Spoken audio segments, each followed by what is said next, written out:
What do you do when a soldier defects? Talk to me. You don't court-martial, you kill that brother. Court-martial is formality. When someone defects, what they've done is they have turned their backs on their very own flesh.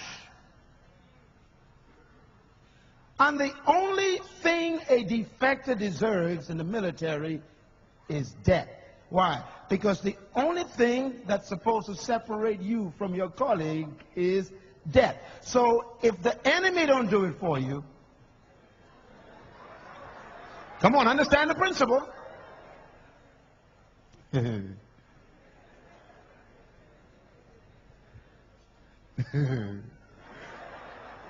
I just had a thought in your mind. I see that thought. If you ever leave me, I will. I can see that thought right now. And that's exactly how you feel, huh? You ever heard this? If I can't have you, that's the spirit of defection, see? I give you my whole life. I give you my body. I gave you my emotions. I gave you my entire future. I gave you everything. And you are going to turn your back on it?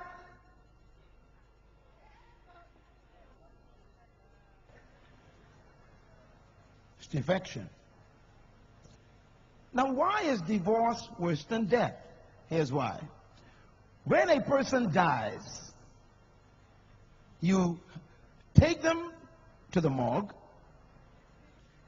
They place them in a box. You have a funeral. Everybody wears black. You go to this place called a church. You have a ceremony. You take them to the cemetery. You put them in a hole. You put dirt on them. You put some flowers on them.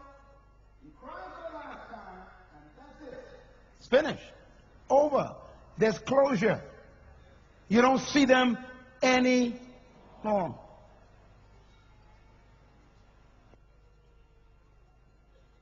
But divorce, it's worse than that. Because when you get a divorce, it's dead, the marriage is finished, you bury it, you walk away, and then you go to the food store.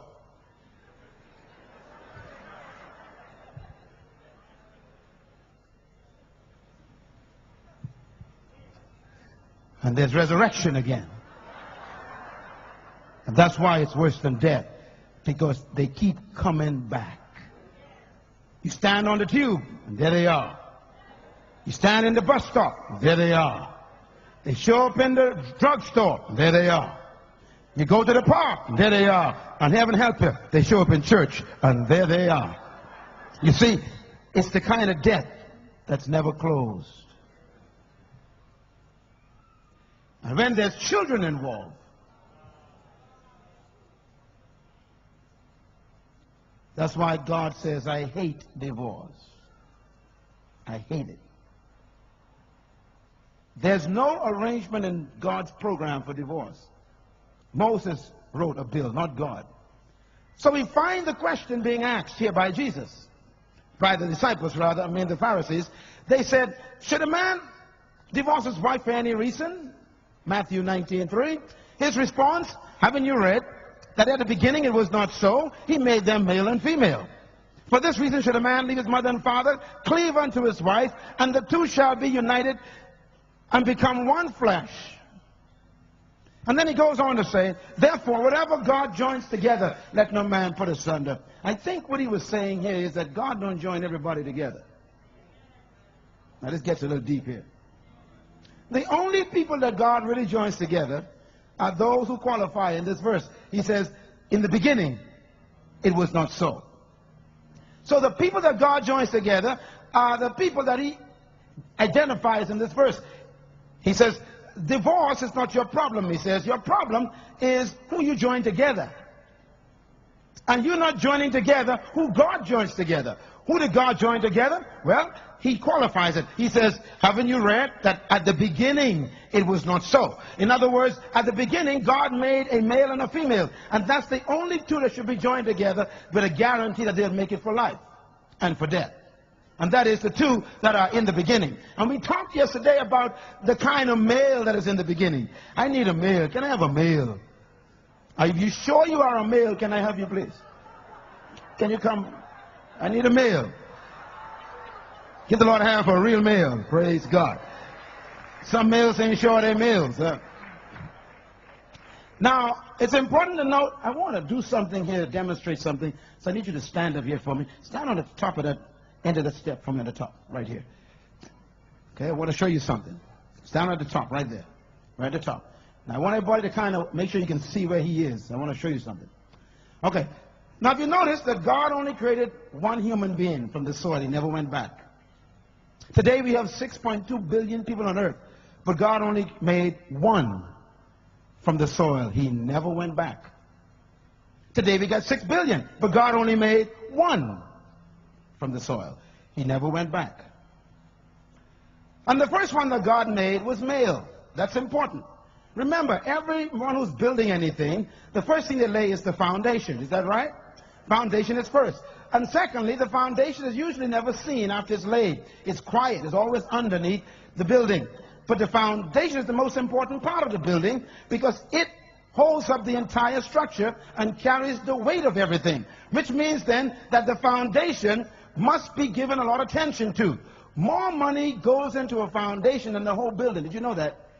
Contractors will tell you that when they're laying the foundation, they got to dig down to bedrock, and then they put all the steel and all the mortar, all the concrete, and they reinforce it, and they build the foundation based on the proposed weight of the structure, including the furniture, the people, and all the decorations and everything else. In other words, the engineer will calculate the weight of the entire building before he would give the specifications for the foundation.